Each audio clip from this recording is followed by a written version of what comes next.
Амастар бурматтуу Чалкан медиа каналынын көрөрмандары, өлкөбүздө алынган акыркы сааттагы жаңылыктар менен сиздерди тааныштырабыз. Биздин каналыбызга катталып, ой-пикирлериңиздер менен бөлүшүңүздөр.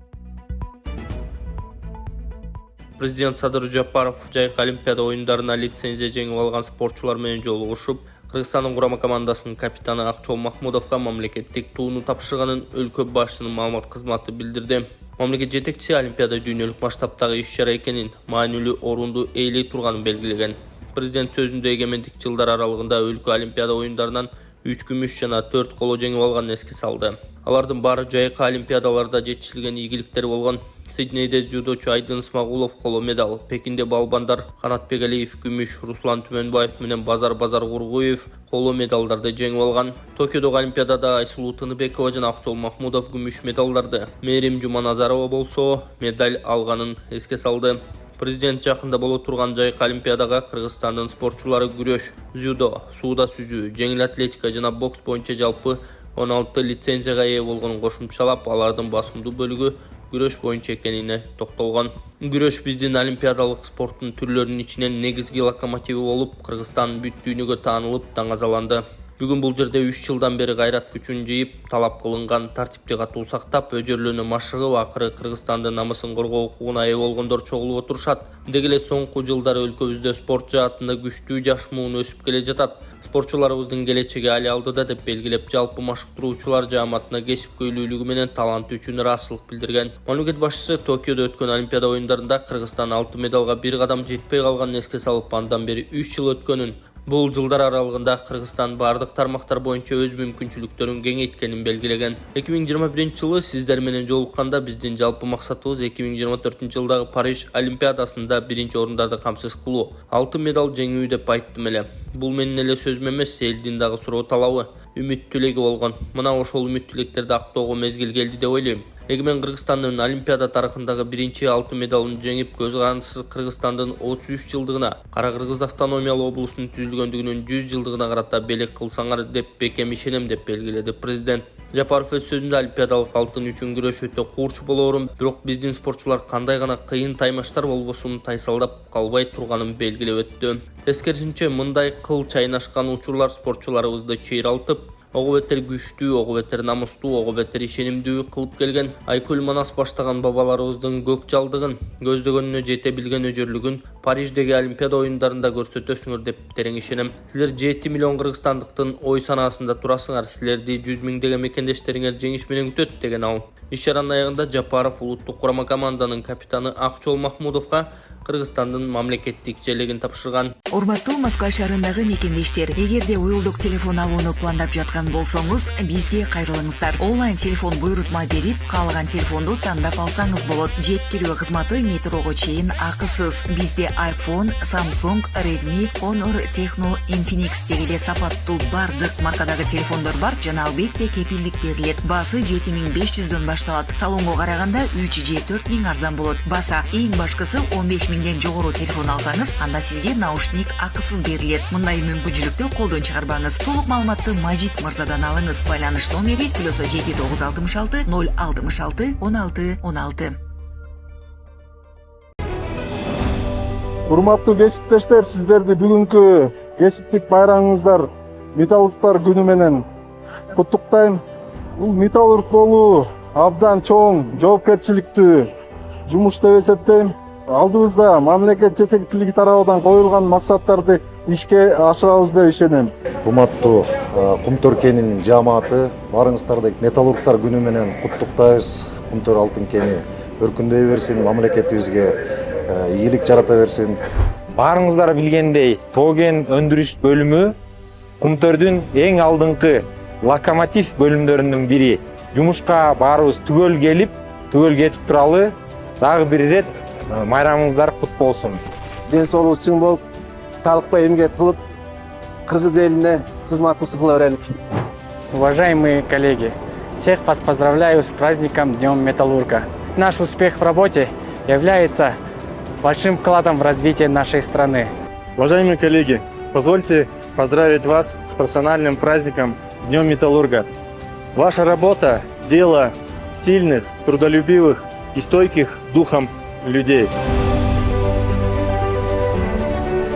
Ысык Көл облусунда жер титирөө катталды. Ысык Көл облусунун аймагында 21 июль саат 9:06 учогунда күчү 3 балга жеткен жер титирөө катталды. Кыргыз Республикасынын сейсмология институтунун маалыматына караганда, жер титирөөнүн учогу Ак булак айылынан түштүк-чыгышка карай 10 чакырым жана Каракол шаарынын түндүк-чыгышка карай 43 чакырым аралыкта жайгашкан. Калктуу конуштарда Ак булак айылында жерден силкинүүсү 2,5 балга чейин сезилген. Ошто соодагерлерге базарды көчүрүү боюнча түшүндүрүү иштери жүргүзүлдү. Ош шаарынын Борбордук базарын жаңы жерге көчүрүү боюнча соодагерлерге түшүндүрүү иштери жүргүзүлдү. Бул тууралуу муниципалитеттен билдиришти. Күн мурун Ош шаарынын мэриясынын Борбордук базардын дирекциясынын жана муниципалдык аймактык башкармалыгынын өкүлдөрү соодагерлер арасында базарды Көкүмбий көчөсүндө жайгашкан жаңы соода жайга көчүрүү боюнча түшүндүрүү иш-аракеттерин жүргүзүштү. Коопсуздукту тартип сакчылары камсыз кылышты. Түшүндүрүү иштеринин алкагында ишкерлер Борбордук базардын жаңы жайгашкан жери менен таанышып чыгышкан. Белгилей кетсек, 14 июлда Ош шаары жана Кара Суу районунун аймагында катуу жааган жаандан улам Ак Бура дарыясында суунун деңгээли көтөрүлүп, Борбордук базарды эс алуу жайларын жана бир катар айылдарды каптаган. Анын кесипетинен Төлөйкан айылындагы Мөл булак эс алуу борборунда бир үй бүлөнүн мүчөлөрүн 4 адамды, ошондой эле Борбордук базарда бир аялды селе казып кеткен. Жакында Министрлик кабинетинин төрагасы УКМК төрагасы Камчыбек Таршиев селден жапа чеккен жарандар менен жолугуп, Борбордук базар коопсуз жайга көчүрүлөрүн билдирген. Аксыда селдин улам коопсуз жайга көчүрүлгөндөр үйлөрүнө кайтып келишти. Сузакта Кара Суу дарыясында суунун деңгээли көтөрүлгөнүнө байланыштуу коопсуз жакка эвакуациялангандар үйлөрүнө кайтып келди. Бул тууралуу Өзгөчө кырдаалдар министрлигинен билдиришти. Маалыматка ылайык, күн мурун саат 15:30 чамасында Аксы районунун караштуу Каракамыш, Сары Челек айыл өкмөттөрүндө кыска мөөнөттүү жааган жаандан улам сел кырсыгы катталып, 56 турак жай үйгө суу каптоо коркунучу жаралган. Аталган турак жайдын жашоочулары коопсуз аймакка эвакуацияланып, 3 турак үйдүн ичин, 35 турак үйдүн короосун сел суулары каптап, 4 чакырым ички чарбалык жолдор селден жабыркаган. Ошондой эле аймакта катталган шамалдын кесепетинен 2 социалдык объекттин жана 2 турак үйдүн чатырын шамал учуруп, 1 электр мамычасын кулатып, 35 турак үй электри жарыксыз калган. Жаралган кырдаалдын кесепеттерин жоюу үчүн жерине райондук Өзгөчө кырдаалдар бөлүмүнөн 16 куткаруучу, райондук жарандык коргонуу кызматынын күч каражаттарын жана Өзгөчө кырдаалдар министрлигинин оор инженердик техникасын тартуу менен тоскоолдук жараткан жолдорду, ички каналдарды калыбына келтирүү жумуштары жүргүзүлүп, куткаруучулар тарабынан короо жайлары тазалоо жумуштары аткарылган. Ири Булуң жана Кара Суу айылында эвакуацияланган 56 үй бүлө туруктуу ордуна кайтып келишти деп айтылат маалыматта. Өзгөчө кырдаал министрлиги ички чарбалык жолдорду жана кооптулук жараткан сел каналдарды калыбына келтирүү иш-чаралары бүгүн дагы улантыларын белгилейт. Индия мамлекетинен жасалуучу $45,000 акча каражат керек болуп жатат. Ассаламу алейкум, урматтуу көрүүчүлөр, барыңыздар амансыздарбы? Мен Эл үмүтү фондунун жетекчиси Болотбек Айдаркулов. Азыркы учурда ушул Баткен облусунун тургуну.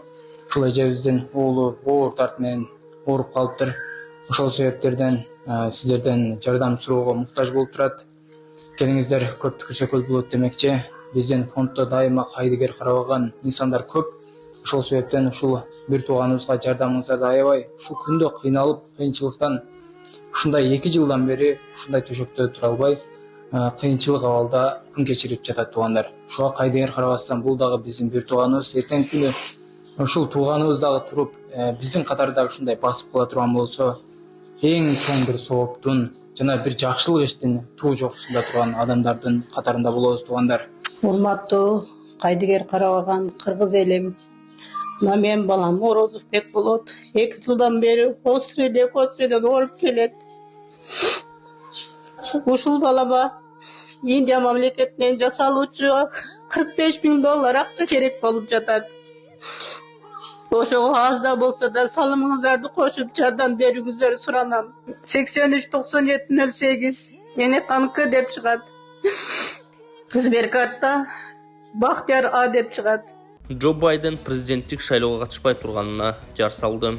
АКШнын учурдагы жетекчиси Джо Байден күзүндө өтчү президенттик шайлоого катышпай турганын жар салды. Бул тууралуу АКШ лидери расмий баракчасы аркылуу Америка элине жолдогон катында айтканын РИА Новости кабарлады. Президенттик шайлоо жарышынан четтеп, милдетимди мөөнөтүмдүн соңуна чейин аткарууга болгон күчүмдү жумшасам, партиямдан да өлкөмдөн да кызыкчылыгына кызмат өтөгөн болом деп жазган Байден. Өлкө башчысы чечиминин себептери тууралуу кеңирээк жаңырган жумада улутка жасаган кайрылуусунда айтып берерин убадалаган.